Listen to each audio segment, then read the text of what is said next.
2026 సంవత్సరం అయితే రావడం జరిగింది. రైతులందరూ కూడా అనేక రకాల మంది ఫోన్లు చేస్తున్నారు. అలాగే ఈ సంవత్సరం పంటల పరిస్థితి ఏ విధంగా ఉంది, అలాగే ధరలు ఏ విధంగా ఉంటాయి, ఇప్పుడు దాకా ఏసీలో పంటలు సరుకు ఏ విధంగా ఉంది, అలాగే మార్కెట్లకు సరుకులు ఎంత వస్తున్నాయి రైతులందరూ అడగడం జరుగుతుంది. గత సంవత్సరం ఇదే రోజు మనం వీడియో తీసి చెప్పడం జరిగింది. ఈ సంవత్సరం మార్కెట్ చాలా కష్టంగా ఉంటుంది, రావడం కష్టంగా ఇదే ఉండడం జరిగిందని చెప్పడం జరిగింది. ఆ విధంగానే మార్కెట్ పెరగకుండా ఇట్లనే కొనసాగకుండా రావడం జరిగింది. అయితే ఈ సంవత్సరం మిరప ధరలు పెరుగుతాయా లేదా, ఏ విధంగా ఉంటాయి, ఇప్పటివరకు స్టాకులు ఎంత ఉన్నాయి, ఎక్స్పోర్ట్లు ఏ విధంగా ప్రతి ఒక్కరు కూడా ఈ వీడియోలో చెప్పడం జరుగుతుంది. రైతులందరూ ఈ వీడియోని పూర్తిగా చూసినట్టు సమాచారం ప్రతి ఒక్కరు కూడా అర్థమయ్యే అవకాశం అవుతుంది. ప్రజెంట్ నేను తిరిగినటువంటి ఫీల్డ్లు రైతుల దగ్గర తీసుకున్న ఇన్ఫర్మేషన్ ప్రకారం చూసుకున్నట్టయితే మనకు ఖమ్మం జిల్లా కానీ, మైబాద్ ఇటు ప్రాంతాల నుంచి కానీ, ఇటు భద్రాచలం, కొత్తగూడెం సరౌండింగ్స్ కానీ ఎకరానికి 10 క్వింటాలు కూడా వచ్చేటువంటి ధోరణులు లేవు. చాలా వరకు కూడా 5 క్వింటాలు కూడా వచ్చే పరిష్కారం అయితే లేదు. మనం అచ్చంపేట, అలాగే ఫణిదం, సత్తెనపల్లి, వెనుకొంట ఈ యొక్క ప్రాంతాలు తిరగడం జరిగింది. అటు కూడా పరిస్థితి ఏ విధంగా ఉంది, ఎకరానికి 10 క్వింటాలు వచ్చే అవకాశం కూడా ఉండడం లేదండి. ఎందుకంటే నల్లి ఉధృతి ఎక్కువగా ఉండడం, అలాగే ఎందుకంటే నల్లి ఎందుకు అటాక్ అయిందంటే ప్రతి సంవత్సరం వచ్చి పంటలు గట్టిగా వేసేవాళ్ళు, నల్లి అది పత్తి తక్కువ వేసేవాళ్ళు, తోటలు ఎక్కువ ఉండేవి, పత్తి ఆ విధంగా ఉన్నా కానీ తీసిన నల్లి వచ్చేది. అలాగే తోటల్లో కూడా ఎక్కువ వేసేవాళ్ళు కాబట్టి అక్కడక్కడ కొన్ని ఆగమైనా కానీ కొన్ని బాగా కాసేవి. ఇప్పుడు పైరుగాయలు దోరి ఏది కాసినా కానీ రైతులందరూ కూడా 10 క్వింటాలు కూడా వచ్చే అవకాశం అయితే లేదు. ఇది కూడా కోత కూలీలకు కానీ, ఇప్పుడు కొట్టిన మందులకు కానీ, మందు కట్టలు కానీ, కవులు ఇవన్నీ లెక్కేసుకుంటే రైతుకి చాలా వరకు అయితే గిట్టుబాటు ధర కాని పరిస్థితి అయితే ఉంది. మరి రేట్లు ఏందన్నా ఈ విధంగా ఉన్నాయి, రేట్లు రావా? మరి అంతకుముందు బాగా పండితే 20,000, 25,000 రేట్లు ఉన్నాయి. అసలు ఈ సంవత్సరం పంటలు లేవు అంటున్నారు, రేట్లు లేవు, మరి దిగుబడులు కూడా చాలా తక్కువ వస్తాయి. ఏంది అసలు ఏం జరుగుతుంది రైతులతో అందరూ అడుగుతున్నారు. దీనికి కారణాలు ప్రతి ఒక్కరు చూసుకున్నట్టయితే చైనాలో పంట పండించడం అని కొన్ని మంది అన్న, మనకి ఈ గుజరాతీ సరౌండ్ నుంచి పంట పండినా కానీ ఈ చాలా రకరకాల ఫ్యాక్టర్స్ అయితే ఉంటాయి. మరి ఈ సంవత్సరం రేట్లు పెరుగుతాయని చూసుకున్నట్టయితే ప్రధానంగా చూసుకున్నట్టయితే రేట్లు ఇప్పుడు మనకి కర్ణాటక నుంచి ఎరవేసి రావడం లేదు. డీడీ రకాలు కూడా మంచి రేట్లు 18,500, 19,000 వరకు అయితే కొనసాగడం జరుగుతుంది. నెంబర్ 5 లావు రకాలు బాగా భద్రాచలం కొంటే అన్ని రకాలు మంచి గిరాకీగా ఉన్నాయి. తేజ రకాలు చూసుకున్నట్టయితే 150 వరకు అయితే కొనసాగడం జరుగుతుంది. ఇప్పుడు ఉన్నటువంటి మార్కెట్ ట్రెండ్స్ ప్రకారం అయితే ఫర్దర్గా మార్కెట్ ఏందని ఆలోచించిన పరిస్థితి చూసుకున్నట్టయితే దిగుబడులు చాలా వరకు ఆశాజనకంగా అయితే లేవు. ఇది గ్రౌండ్ లెవెల్లో ఉన్నటువంటి రిపోర్ట్, ప్రతి దగ్గర ఉన్నటువంటి రైతుల దగ్గర కానీ, వ్యాపారస్తుల దగ్గర ఉన్నటువంటి గ్రౌండ్ రిపోర్ట్ ఇది. విస్తీర్ణం 40 నుంచి 50% విస్తీర్ణం తక్కువ వేసినప్పటికీ కూడా దిగుబడులు కూడా ఆశాజనకంగా లేవు. పంటల పరిస్థితి చాలా ఘోరంగా అయితే ఉండడం జరిగింది. అనేక రకాల ఫీల్డ్ తిరిగిన నల్లే ఉధృతి, అటు రేటు లేదు, ఇటు మిరపకాయ లేదని కూడా మన చాలా వీడియోలు చెప్పడం జరిగింది. అయితే రైతులందరికీ ఒకటే చెప్తున్నానండి, ఈ సంవత్సరం మిర్చి పండితే మంచి రేట్లు అయితే ఉండే అవకాశం అయితే ఉంది. ప్రధానంగా మనకు వచ్చేసి ఫిబ్రవరి తర్వాత నుంచి మార్చిలో మనకు వచ్చేసి అమెరికా అలాగే చైనా ఆర్డర్లు బాగా వచ్చే అవకాశం ఉంది. కాబట్టి ఆ మార్కెట్ బాగా కొంచెం ఇప్పుడున్న మార్కెట్ 4-5 వేలు మంచి గిరాకీ వచ్చే అవకాశం ఉంది. 18,000 పైచిలుగానే మంచి సీజన్లో అమ్మే అవకాశం ఉంది. దాని తర్వాత మనకి స్టాకిస్టులు కూడా వచ్చే అవకాశం అయితే ఉంది. మనకి ఫిబ్రవరి, ఎందుకంటే ఫస్ట్ కోత ఇవన్నీ ముర్రుగా పెట్టుకుంటే ఆగదు కాబట్టి రెండోసారికి కాయలు పెట్టుకునే అవకాశం, నిమ్ములు ఈ గర్భాలు పోయి ఇట్లా ఉంటాయి ఏమైనా భయపడతారని రెండోసారి 6 ధర సరుకుకి స్టాకిస్టులు వచ్చే అవకాశం ఉంది. కాబట్టి ఇప్పుడున్న రేట్లకి కొంచెం ఇంకా అనుకూలించే అవకాశం ఉంది. కాబట్టి రైతు సోదరులు గమనించి మీ మిరప పంట పొలాన్ని జాగ్రత్తగా వేసినటువంటి రైతులు ప్రజల నుంచి చెప్తున్నా, వేసుకోండి సందర్భం మంచిగా ఉంటుందని చెప్తూనే ఉన్నాం.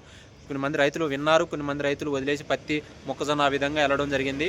వేసినటువంటి రైతులు ఆర్మూర్ కావు, తేజాగో, షార్ప్, డీడీ 55 భద్రాచలం క్వాలిటీలు, షార్పులు, AK-47 ఇవన్నీ వేసినటువంటి రైతులందరూ కూడా తమ పంటలు జాగ్రత్తగా చేసుకొని ఈ ఒక 10-15 రోజులు మంచిగా చేసుకున్నట్లయితే ఎట్లా లేదన్నా ఎకరానికి ఒక 5 నుంచి 10 క్వింటాల మధ్యలో కాయలు పడే అవకాశం ఉంటుంది. కాబట్టి కొంచెం గిట్టుబాటు అయ్యే అవకాశం ఉంది. ఫర్దర్గా మనకి చైనా, బంగ్లాదేశ్, అలాగే భూటాన్, అలాగే America, Australia, Sri Lanka, Ethiopia, Thailand దేశాలకి బల్క్ ఆర్డర్లు వచ్చే అవకాశం అయితే స్పష్టంగా కనబడడం జరుగుతుంది. ఇప్పుడు పండినటువంటి పంట ఇండియాకి డొమెస్టిక్గా వచ్చేసి 3 కోట్ల టిక్కీలు అవసరం కోటింగ్కి, మసాలా కంపెనీలకి. కానీ దిగుబడులు అంత ఆశాజనకంగా లేవు.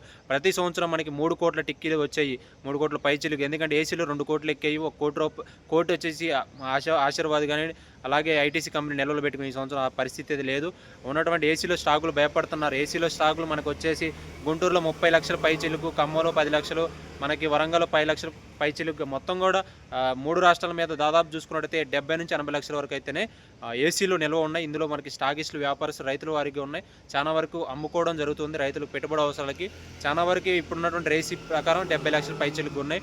పంట పండితే మాత్రం ఇప్పుడున్నటువంటి పరిస్థితిలో చూసుకున్నట్టయితే ఆంధ్ర వ్యాప్తంగా 1.5 లక్షల హెక్టార్లు సాగు చేయడం జరిగింది. తెలంగాణ వ్యాప్తంగా 70,000 హెక్టార్లు సాగు చేయడం జరిగింది. దీని ప్రకారంగా 10 క్వింటాలు దిగుబడులు వేసుకున్నా కానీ మనకి ఎంతైనా కానీ 1,70,00,000 వరకు అయితేనే వచ్చే అవకాశం ఉంది. ఇంకా ఫర్దర్గా కొంచెం బాగా పండితే 1.80 మధ్యలో అయితే వచ్చే అవకాశం ఉంది. ఇందులో మనకి డొమెస్టిక్‌గా మన దేశీయ అవసరాలకి, మసాలా కంపెనీల అవసరాలకి పెయింటింగ్ ఇదే ఉంటే, ఫర్దర్‌గా మనకి ఎక్స్‌పోర్ట్ పాయింటింగ్ చూసుకుంటే ప్రపంచ దేశాల ఆర్డర్‌లు కూడా ఈ విధంగానే ఉన్నాయి.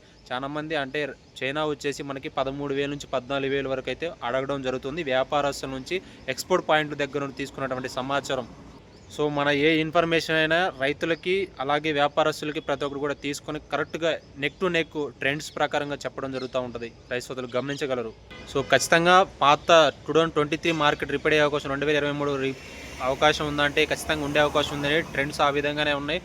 దిగుబడులు కూడా ఆ విధంగానే రైతులు ఉన్నాయి. పెట్టుబడి అవసరాలు ఎందుకంటే లక్షలు ఎందుకంటే ఒక ఎకరానికి కొట్టాలంటే 2,000 3,000 అవుతున్నాయి. మందు కట్టలు కానీ మందుల రేట్లు ఇవన్నీ చూసుకుంటే రైతులు పెట్టుబడులు లెక్కేస్తే మళ్ళీ వెనక తిరిగి లెక్కేస్తే కొన్ని మంది నిద్రపట్టిన పరిస్థితి అయితే ఉంది. ఆ విధంగా ఉన్నాయి కాబట్టి రైతులు పెట్టుబడులు ఎక్కువ పెరిగినాయి. రేట్లు లేదు, మార్కెట్లో ఊపు లేదు. రైతులు గత సంవత్సరం పంట పండి రేటు లేకపోవడం, ఈ సంవత్సరం పంట లేకపోవడం, రేటు అసలు లేదు, ఈ విధంగా ఎదురు చూస్తున్న దూరంలో ఉన్నారు.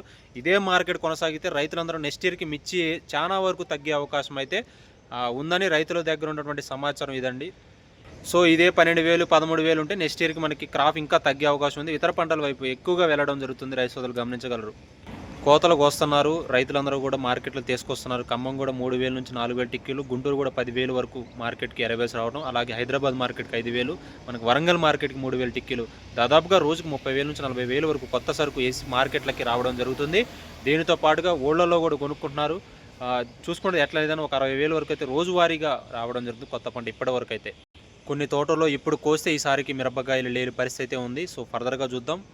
సో ఫిబ్రవరి 15 నుంచి 20 నుంచి కూడా కొంచెం మార్కెట్ కొంచెం గిరాకీ వచ్చే ఇదే ఉంటే జనవరి ఇది ఎట్లా మార్కెట్ నల్లి ఇట్లా ఉంటే మార్కెట్ లేపే అవకాశం అయితే కనబడడం జరుగుతుంది. సో మొన్నటి వరకు కూడా బ్యాడగిరి నెంబర్ 5 మంచి రేట్లు కొనసాగడం, ఎల్లో చిల్లి కూడా 38,000 వరకు నడుస్తుంది. ఈ విధంగా రైతులు అనేక రకాల మిరప పన్ని కూడా మనం టచ్ చేయడం జరిగింది. ధరలు ఏ విధంగా ఉన్నాయి, ఎక్స్పోర్ట్ల ఆర్డర్లు, అలాగే పంటల పరిస్థితి ప్రతి ఒక్కరు కూడా డిస్కస్ చేయండి. రైతు సోదరులు గమనించి కొంచెం లైక్ చేసి తోటి రైతు సోదరులకు షేర్ చేయండి. మరింత మంచి కంటెంట్తో మీ ముందుకు రావడం జరుగుతుంది. ఉంటానండి. బాయ్.